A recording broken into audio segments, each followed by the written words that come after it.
Sa mga nakalipas na buwan ng ating pagtutok sa kaso ng mga EPIRA claimants, iisa pa rin po ang kanilang panawagan. Mabayaran na sila dahil sa iligal na pagkakatanggal sa kanila sa trabaho matapos isa pribado ang National Power Corporation o NPC.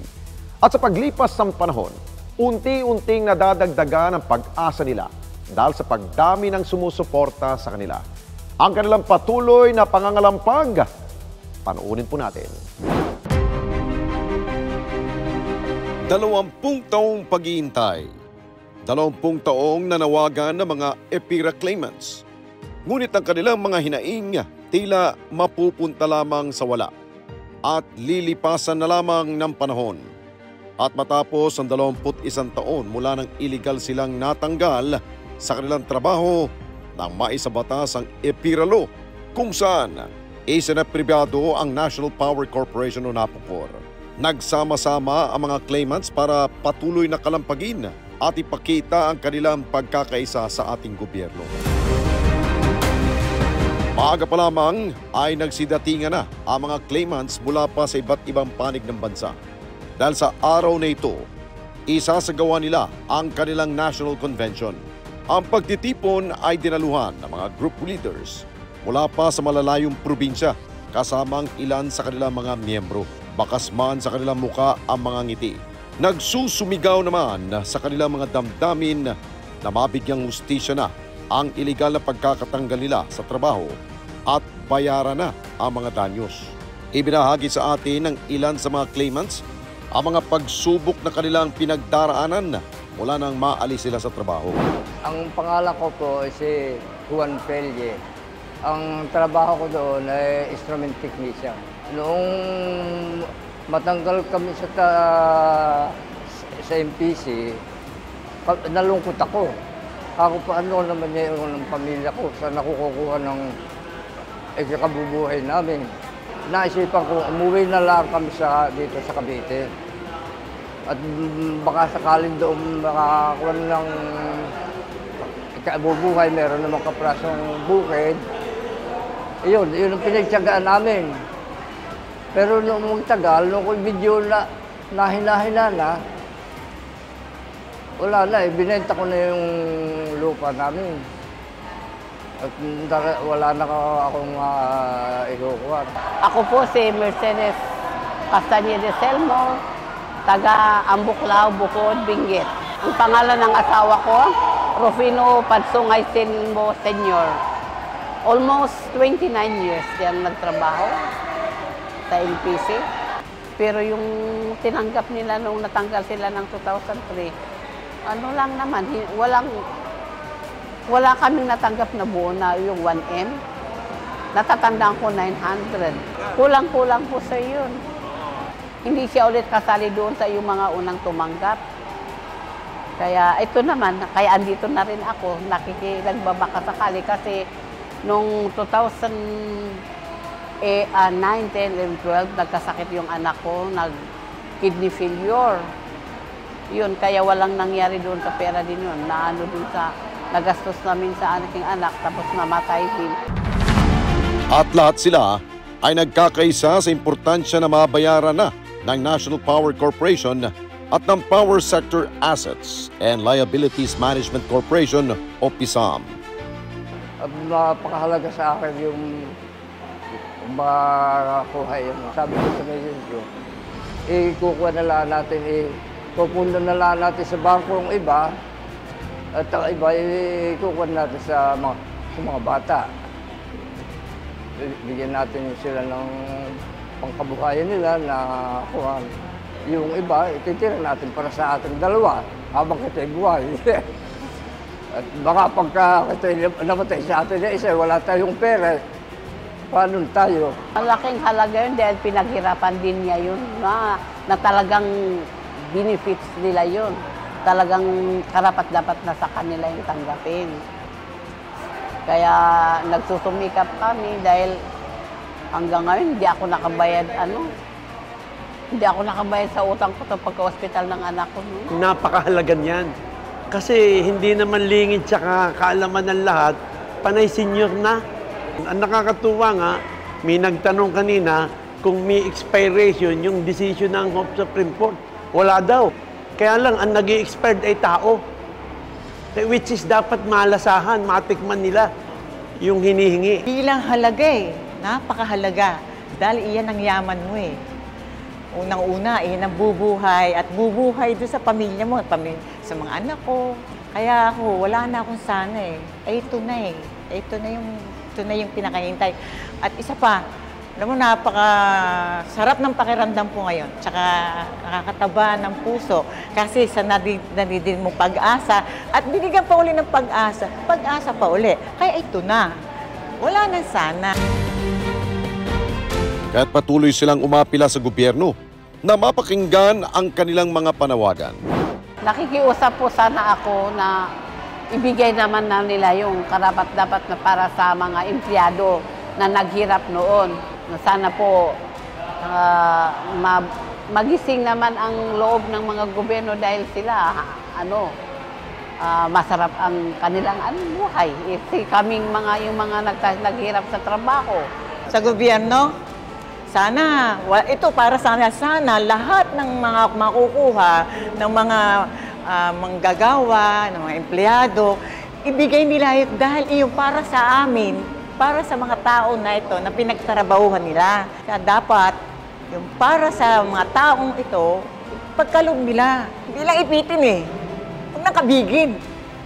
Kasi pag kinabig nyo, kawawa yung pamilya ng umaasa na pinaghirapan nila, na yaman nila yun eh. Doon na lang inang lang ang pag-asa nila para mabuhay eh, di ba? Pang-araw-araw lang natin na gastos. Maging si Pangulong Marcos Jr. ay nais ipasilip ang EPIRA Law dahil hindi nito natupad ang pangako ng mas mababang presyo ng kuryente sa buong bansa. Binabalikan at binubusisi natin muli ang EPIRA upang malaman kung angkop pa ba ito sa ating kasalukuyang sitwasyon o napapanahon na ito ay amyendahan.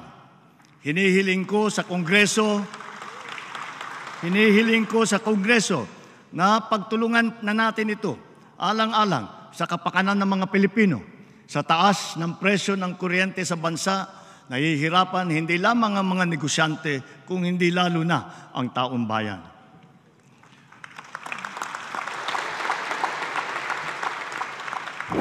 Maya-maya pa sinimulan na ang programa sa pamagitan ng mga ginawa nating dokumentaryo tungkol sa kanilang mga paghihirap.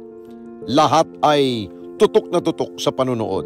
Tila ninanamnam ang bawat mensahe ng kanilang pinapanood. Dumalo rin sa pagtitipon ang mga consultants at abogado ng grupo. Ayon kay Cleofe, isa sa mga nangunguna sa pangangalampag sa gobyerno, mahalaga na maipakita nila sa kinaukulan ang kanilang pagkakaisa upang madinig ang kanilang boses.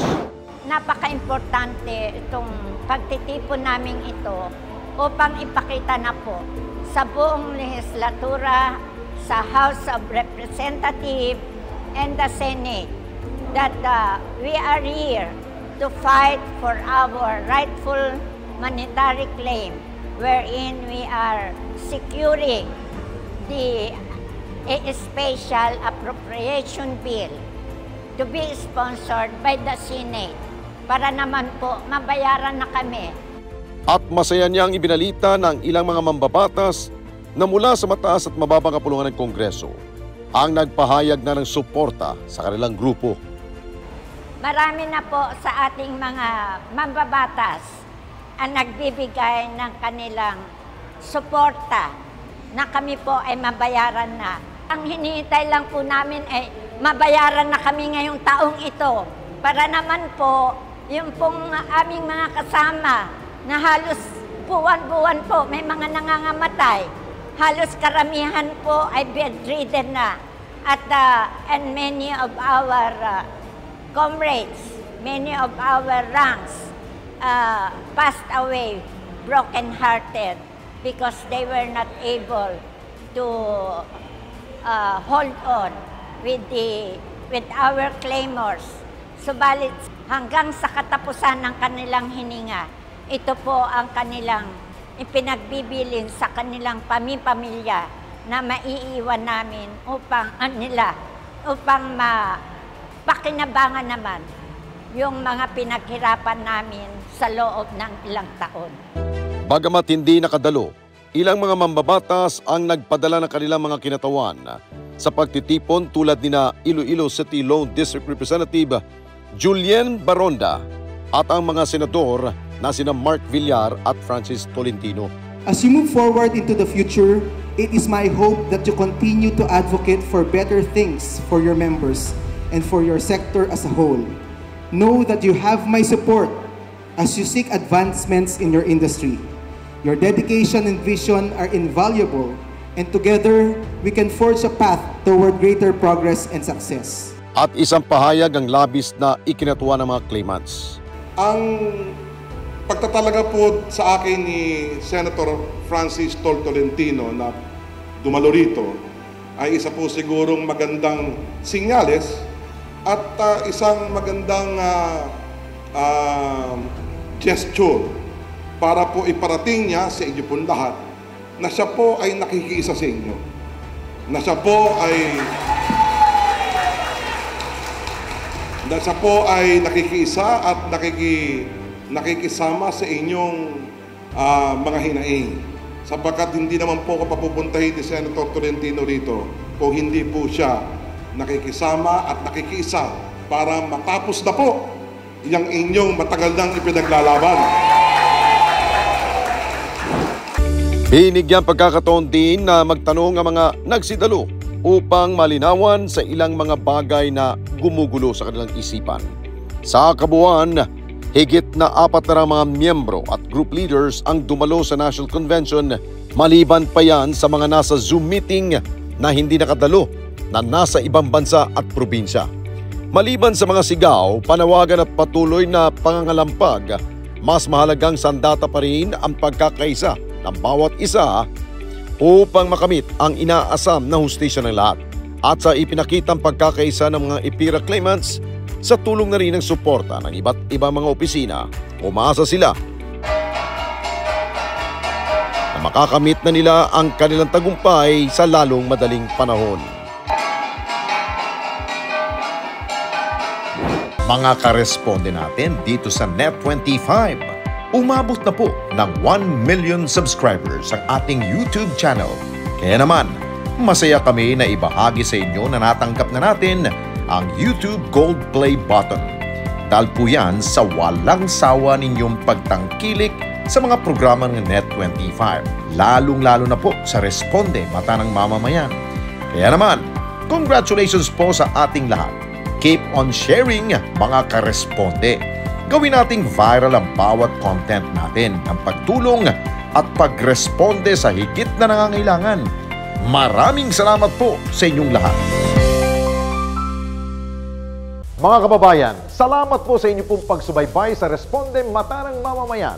Para mapanood pa ang iba pa naming pagresponde sa ating mga kababayan, i-click lamang ang subscribe button at i-follow lamang ang Net25 social media pages at Net25 TV.